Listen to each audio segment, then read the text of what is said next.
La semana pasada estudiamos un tema muy importante. Nos dimos cuenta cuánto anhela Dios estar con nosotros. Esta semana estudiaremos la importancia de lo que es la adoración personal y congregacional, como una respuesta de nuestra experiencia a la gracia y el poder de Dios. Que el estudio de esta semana pueda hacernos mejores adoradores de Dios. Bienvenidos a la Escuela Sabática al Punto.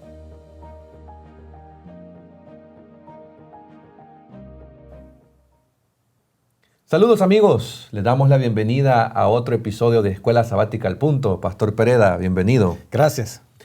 En esta ocasión vamos a reflexionar en 4 puntos de la lección que creemos que son de mucha importancia. Pero antes, a manera de introducción, Pastor Pereda, Dios tiene un modelo para nuestra vida. De acuerdo a ese modelo, ¿cómo deberíamos de vivir? Claro. Amigos, un saludo para todos ustedes.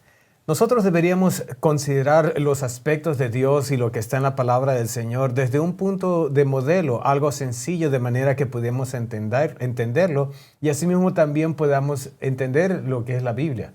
Por ejemplo, en lo que tiene que ver la manera en que Dios desea que nosotros vivamos, hay un modelo y este modelo tenemos que seguirlo. Es un modelo sencillo que son simplemente 3 pasos que nosotros tenemos que seguir, pero tienen que seguir el orden.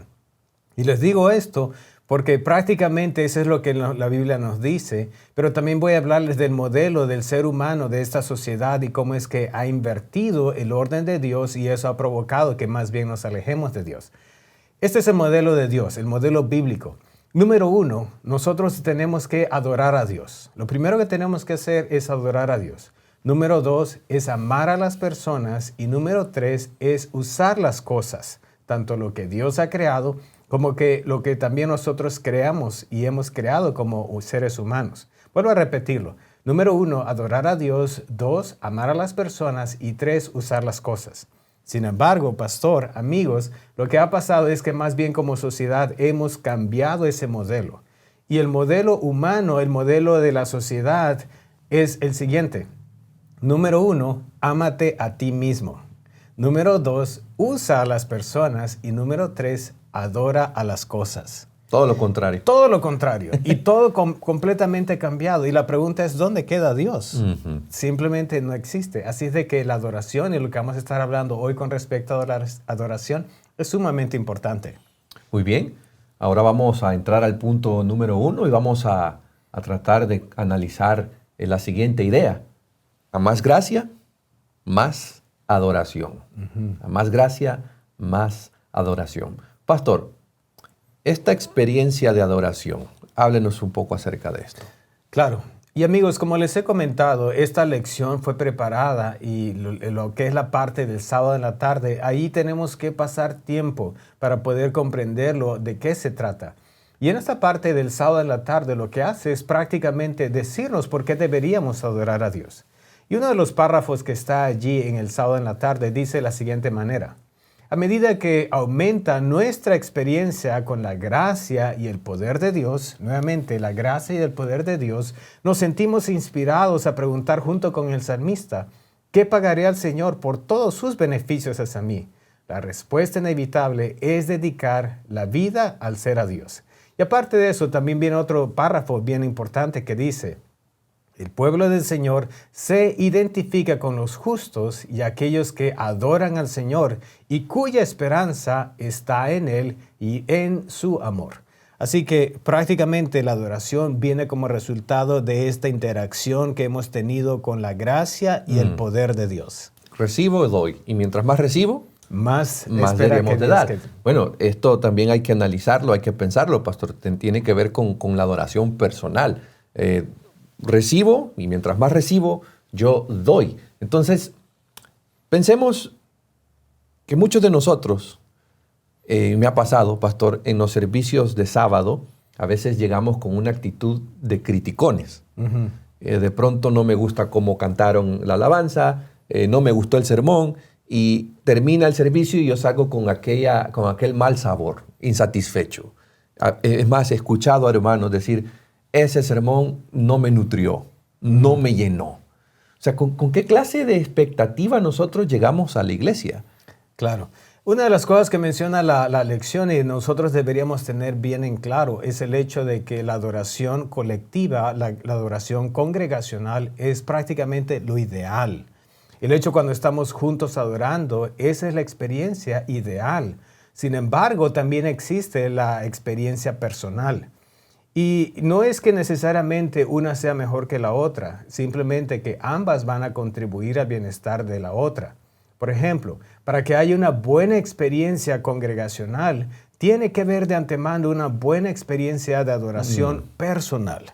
Es cierto, muchas de nuestras iglesias a veces tenemos que hacer cambios, mejorías en lo que tiene que ver con nuestro culto, mejor distribución del tiempo, mejor interacción con las personas que están ahí.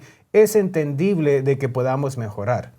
Sin embargo, es de reconocer que como adoradores, a manera personal, tenemos que prepararnos de manera que cuando estemos adorando juntos, nuestra adoración colectiva pueda ser ideal. Y ahí es entonces cuando la adoración personal realmente cumple un propósito muy importante. Si a veces estamos en la iglesia solo criticando lo que se nos está proveyendo, tenemos que ponernos a pensar, ¿cómo fue mi adoración personal durante la semana antes de llegar aquí a la casa de adoración? Y si fue mala, entonces posiblemente también nosotros vamos a ver mala la adoración del culto a manera colectiva. Pero si fue buena y tuvimos un encuentro personal con el Señor, entonces vamos a llegar y a manera colectiva vamos a adorar como realmente se merece Dios, a pesar de que a veces las cosas no se hacen correctamente en la iglesia por cualquier asunto pequeño. Será una experiencia muy especial. Es decir, y esto es lo que estoy entendiendo, si durante la semana yo no como, usted de pronto el domingo, lunes, martes, miércoles, jueves, viernes, usted no comió nada, el sábado usted llega hambriento. Y si aquello que le ofrecen no le pareció, usted va a seguir con hambre. Para mí, amigos, la adoración personal es llenarme de Dios y el sábado yo llego y celebro con mis otros hermanos. No solo recibo de Dios, doy lo que ya recibí durante la semana. Claro. Y pongámonos a pensar a manera de ejemplo. Cuando nosotros vamos a Hechos capítulo 3, nos vamos a dar cuenta de la historia de Pedro y sus amigos cuando están a punto de entrar para el templo. De repente ven a una persona que está pidiendo limosna y Pedro le dijo, no tengo dinero. Y dice que el hombre quedó viendo y le dijo, pero lo que tengo te doy. En el nombre de Cristo Jesús, levántate. Y ese hombre se levantó y empezó a brincar de alegría. Ahora, pongámonos a pensar. Este es un día a las 3 de la tarde. Probablemente los cultos que hacían en ese momento, en ese lugar, eran aburridos. Sin embargo, esta ocasión fue completamente diferente. No fue un culto aburrido, más bien fue un culto de alegría, de felicidad, de sorpresa, de alabanza a Dios por algo que había ocurrido fuera del templo. Y eso es precisamente lo que nosotros tenemos que procurar también, que nuestra experiencia ocurra de una manera maravillosa fuera del templo, a manera personal, de manera que cuando estemos en el templo y estemos con los demás, podamos podamos expresar nuestra adoración y alabanza y gratitud al Señor. Contagiar a los demás. Exacto. Contagiar a los demás. Muy bien, amigos. Pasamos entonces al punto número 2, que es una idea bastante interesante. Dios me bendice. Todos los días Dios nos bendice. Amén. Pero ¿quién soy yo? ¿Quién es usted para bendecir a Dios? Si lo que Él me da es bueno, porque todo lo bueno viene de Dios, ¿qué tengo yo para darle a Dios? ¿Cómo yo puedo bendecir a Dios? Pastor, ¿qué es lo que debemos de entender en este punto? Sí, y vimos durante esta semana en los diferentes salmos, por ejemplo el Salmo 134, que nos habla precisamente de bendecir al Señor. No lo vamos a leer todos, pero sí, pastor, ¿por qué no nos lees el Salmo 134? Claro, Salmo 134 dice, bendigan al Señor todos ustedes sus siervos, que de noche permanecen en la casa del Señor.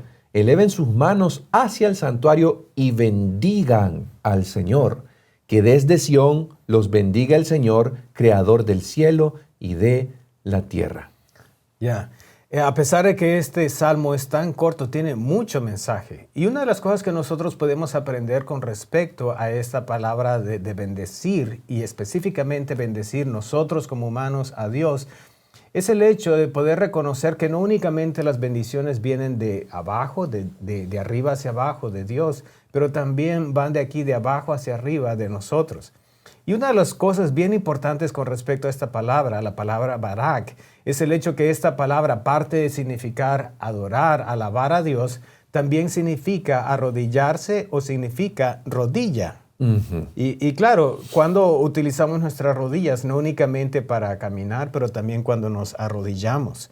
Es decir, que cuando tomamos esta actitud de poder bendecir a Dios y estamos sobre nuestras rodillas, es el concepto más bien de regresar esto en adoración, en alabanza a Dios por lo que Él ha hecho por nosotros. Y la manera en que Dios nos bendice es precisamente colmándonos de tantas cosas que nosotros necesitamos. El Salmo 103 habla mucho de todo lo que Dios nos da. Agregando a esta idea, cuando Dios bendice a una persona, significa que Dios le ha llenado de dones, de cosas buenas, o que Dios está declarando que esa persona está llena de tales dones. Esa es la idea de Dios bendiciéndote.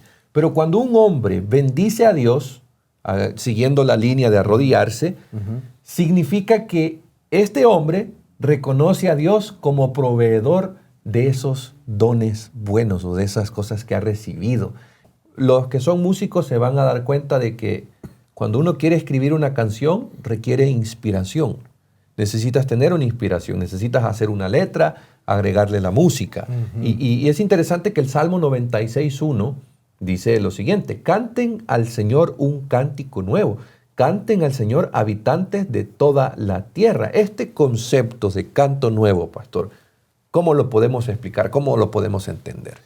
Y es muy importante que nosotros lo comprendamos porque es cierto, pastor ha sido bendecido con el don de la música, que le gusta tocar un instrumento, que le gusta cantar. Algunos de nosotros no hemos sido. Algunos de nosotros cantamos con trabajo. Y nos va muy mal en lo que tiene que ver con lo que tiene que ver con los instrumentos. Sin embargo, no necesariamente tiene que ver con solo una canción o algún instrumento, sino más bien tiene que ver con una experiencia nueva con el Señor.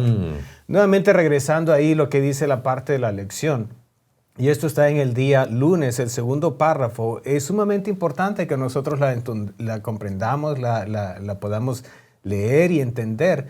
Y dice de la siguiente manera: una canción nueva puede representar un cántico novedoso que nadie ha escuchado antes. Una canción que conmemora una experiencia vívida con la gracia de Dios en la vida personal. Y esa palabra vívida es crucial. Y luego sigue diciendo, la canción nueva también puede expresar esperanza, en cuyo caso la novedad del cántico se demuestra en el anhelo de la experiencia única y sin precedentes de la majestad de Dios en el futuro.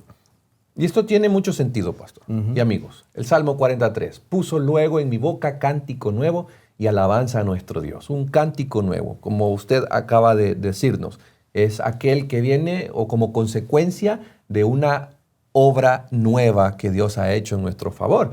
Y bien dice Lamentaciones 3:23, que nuevas son cada mañana, grande es tu fidelidad. Claro. Muy bien, amigos, pasamos al punto número 4, que es, esto, pastor, a mí me asusta un poco porque recuerdo las historias del Antiguo Testamento cuando los sacerdotes entraban al santuario y si estos no estaban bien, eran fulminados. Ahí quedaban. Hasta andaban una campanita. ¿Quién habitará en tu santuario? ¿Quién habitará en tu santuario? Los israelitas adoraban al Dios invisible, no lo podían representar con ninguna imagen. Entonces el santuario, de acuerdo a la lección, servía para reflejar la gloria del Señor y ofrecer un entorno seguro para que el pueblo, que era pecador, se acercara a su Rey y Señor. Pero, pastor, ¿quién podrá habitar en tu santuario? Claro, y muy buen punto. Y la verdad de las cosas es de que si fuera así las cosas como eran en el Antiguo Testamento, a manera personal yo lo puedo decir que quizás ya no pudiera entrar en el santuario, tuvieran que jalarme porque ahí quedé por el hecho de haber entrado con una vida no muy recta delante del Señor. Ahora, es importante recordar que este concepto de perfección no necesariamente tiene que hablar y de entenderse así como lo entendían los griegos. Los griegos, para ellos, el concepto de perfección era algo que simplemente no tenía ningún defecto. Y sin embargo, el concepto hebreo, que es el concepto precisamente que se presenta en la lección, es el hecho de algo que está completo, plenitud, es decir, algo que abarca todo. Y podemos entender que esta vida en plenitud tiene que ver más que simplemente la manera en que me conduzco, pero tiene que ver también con la manera en que yo soy en diferentes lados. Okay. Una de las cosas que estamos viendo en nuestra sociedad es el hecho de que estamos haciendo separación entre lo que creo, lo que digo y lo que vivo. Y lo hemos segregado. No tiene nada que ver si yo en mi profesión como doctor, digamos, estoy siéndole infiel a mi esposa. Yo sigo siendo un buen doctor todavía. Y puedo separar esos dos conceptos y no tener problema. Sin embargo, en el concepto bíblico es el hecho de que está unido. Una de las cosas que realmente yo vivo, digo, creo, realmente es algo que tiene que estar completamente unido, y este concepto de íntegro. Y es ahí entonces donde nosotros podemos comprender que es esta clase de adoración, de adorador que el Señor busca, que Dios pueda a sí mismo también, que nosotros podamos vivir esta parte íntegra. Y uno de los párrafos que está allí también en la lección, que es sumamente importante, dice de la siguiente manera: el testimonio de una vida devota, piadosa, rinde alabanza a Dios y no al yo. Y por eso, pastores, que yo no puedo ir con esta mentalidad de poder decir, yo soy perfecto, ¿verdad? Ahora puedo ponerle el dedo a la hermanita en la manera en que se vista, o al hermano también la manera en que ora, o a este hermano la manera en que habla. No es eso, es más bien el concepto de mi vida tiene que reflejar todo, y recordar que cuando se trata de adoración, no soy yo, es Dios. Y esto de la integridad, por la misma falta de integridad, es que también la lección nos habla acerca de los abusos en la adoración. Es decir, vemos nosotros expresiones que Dios no se complacía en los sacrificios de estas personas. Y cuando se quiebra esta unidad entre la expresión externa de la adoración y la correcta motivación interna para adorar, los rituales suelen ser más importantes en sí mismos que la experiencia real de acercarse a Dios. Es decir, pastor, las formas de culto se convierten en un fin en sí mismas. Claro. Hemos elevado el ritual a nivel, lo hemos puesto en el lugar equivocado. Y es ahí cuando empezamos a discutir con respecto a la clase de música, la clase de pintura, la clase de luces, en fin, el tipo de orden en el culto. Y cuando nos olvidamos que lo fundamental aquí son los principios que están basados en verdad y son los que Dios quiere que nosotros comprendamos. Pastor, para ir aterrizando ya en nuestra reflexión, ¿qué más podría agregar usted para finalizar? Gracias. Uno de los párrafos que están allí en el día viernes, específicamente la pregunta número 4 para dialogar, y si usted es maestro o maestra de escuela sabática, considere bien, porque este es un punto sumamente importante. Fue escrito por Elena de White ahí en el libro Camino a Cristo, página 104. Y dice de la siguiente manera: no deberíamos considerar el servicio es un ejercicio penoso que entristece el corazón. Debería ser un placer adorar al Señor y participar en su obra. Qué punto tan importante, pastor, que debería ser un placer para nosotros adorar y no una carga. Y muchos terminan sintiendo una carga. Tristemente. Terminamos sintiendo una carga. Muy bien, amigos, también para agregar esto como manera de conclusión, también leeré otro párrafo del espíritu de profecía. Esto se encuentra en Profetas y Reyes, página 35. Y escuchen lo que dice. Con esto concluimos. Aunque Dios no mora en templos hechos por manos humanas, honra con su presencia las asambleas de su pueblo.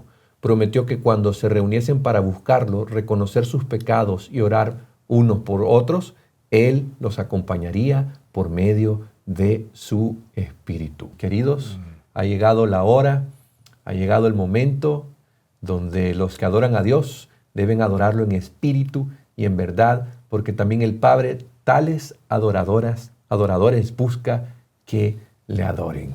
Esto ha sido Escuela Sabática al Punto. Ha sido un gusto compartir con ustedes y nos vemos hasta la próxima.